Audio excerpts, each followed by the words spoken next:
Hai guys, kembali lagi bersama di channel Cici Gaming.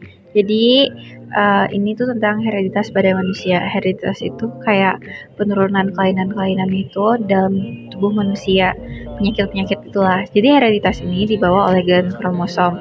Gen kromosom tuh kan ada dua, autosom sama genosom. Kalau autosom itu yang membentuk sifat-sifat tubuh, sedangkan kalau yang genosom itu yang seks, jenis kelamin gitu. Terus kan kalau seks itu ada dua kan, ada yang XX itu wanita sama XY itu pria. Nah itu kan selalu tuh rumusnya selalu begitu. Oh XX itu wanita, XY itu pria. Nah lanjut langsung ke hereditasnya. Yang pertama itu yang dibahas sama Buria adalah terpaut kromosom seks yang ini. Yang pertama ada hemofilia, itu kelainan pada darah yang suka membeku gara-gara kadar trombositnya itu kurang dari biasanya. Nah ini tuh adanya di kromosom X, ditunjukkan dengan adanya gen resesif. Gen resesif itu maksudnya yang ada huruf kecil, terpaut ya, terpaut kromosom X. Berarti terpaut kromosom X itu berarti kromosom yang memiliki unsur X. Berarti kan keduanya tuh punya XX dan XY. Berarti laki-laki dan perempuan sama-sama beresiko memiliki hemofilia jika parentalnya itu punya si gen resesif H. Tuh, penulisannya gini, wanita itu XH, ini HH itu wanita normal, kan gen hemofilia itu resesif, jadi H-nya kecil kayak gini. XH itu wanita normal, H besar H kecil, X kayak gini. H besar H kecil itu wanita carrier, jadi dia tuh membawa parental dia membawa sifat si hemofilia tapi dia nggak hemofilia gitu. Sedangkan kalau misalnya H kecil dia itu udah jelas wanita hemofilia. Nah kalau ke laki-laki H besar berarti kan si laki-laki itu kan cuma punya X-nya 1, jadi dia cuma punya 2. Dia hemofilia atau enggak bedanya. Kalau misalnya H-nya besar berarti dia nggak hemofilia dong. Kalau misalnya H-nya kecil berarti dia langsung hemofilia gitu. Ngerti nggak? Nah, kenapa dia nggak ada carrier? Karena kan kalau mau XX, kalau nggak XX itu harus dua-duanya X gitu. Nggak bisa soalnya dia punya Y gitu guys. Nah terus kita langsung ke contoh soal perempuan karir menikah dengan laki-laki hemofilia gitu kan. Contohnya yang pertama, ini kan H besar sama H kecil berarti kan karir kan. Ini balik lagi ke sini. Nah, sedangkan laki-laki hemofilia berarti H-nya besar, H-nya kecil. Tinggal dikawin silang, kayak hukum Mendel aja, kayak hukum Mendel yang kemarin. Tuh. Lanjut guys, tadi ada yang brosur gitu. Jadi kan kita kayak hukum Mendel. Pertama kita cari gametnya. Berarti kan XH besar sama XH kecil dikali sama XH kecil sama Y. Nah kan jadi ini kali silangnya substitusi begini, tahu kan? Bisa juga pakai tabel. Nah menghasilkan 4 keturunan. Anggap dulu ya, 4 jenis keturunan. XH besar dan H kecil berarti XH besar Y berarti pria normal, berarti XH kecil berarti wanita hemofilia, sama XH kecil Y berarti pria hemofilia gitu. Jadi gitu guys sampai hemofilia. Nanti kok tanya aja ya. Nah terus kemudian kita masuk ke colorblind atau buta warna.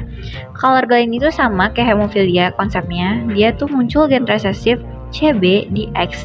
Nah di sini nggak usah ditulis panjang-panjang kayak X CB besar karena sama aja kayak wanita normal kan biasa aja tuh kayak XX gitu. Jadi yang ditulis itu yang dia punya resesif, yang dia punya karir, atau enggak yang memang sudah sakit menderita penyakit. Kayak XY ini kan normal nih, gak usah tulis CB karena dia kan emang normal kan. Langsung masuk ke contoh soalnya aja tadi ke yang pria. Misalnya pria normal menikah dengan wanita karir buta warna. Nah, jadi kan kayak gini. Kita tulis gametnya dulu. Nih, di sini kita cari gametnya dulu, guys. Kita cari gametnya, kan ini X sama Y, ini XCB sama X colorblind sama X. Menghasilkan 4 orang anak. Jadi X colorblind X, terus XX X colorblind Y sama XY. Berarti kan ini keterangannya, ini kan dia wanita carrier. Ya ini wanita normal, ini pria colorblind sama pria normal gitu. Kan dia terus ditanya, seorang wanita normal ini nikah sama yang buta warna prianya. Terus tinggal kita gametin lagi aja. Sebenarnya kalau kalian tadi gak usah ngikutin yang pertama kayak cari mama papanya itu apa, itu sebenarnya bisa aja langsung kata Buria. Nah itu jadi kita cari gametnya guys, jadi XX sama X colorblind sama Y. Itu jadi 4 lagi anaknya. Ada X colorblind X wanita karir, habis itu XY pria normal, habis itu X colorblind X itu wanita karir lagi, sama XY itu pria normal. Udah gitu aja. Terus habis itu lanjut ke nomor 9 yang halaman 100 berapa gitu.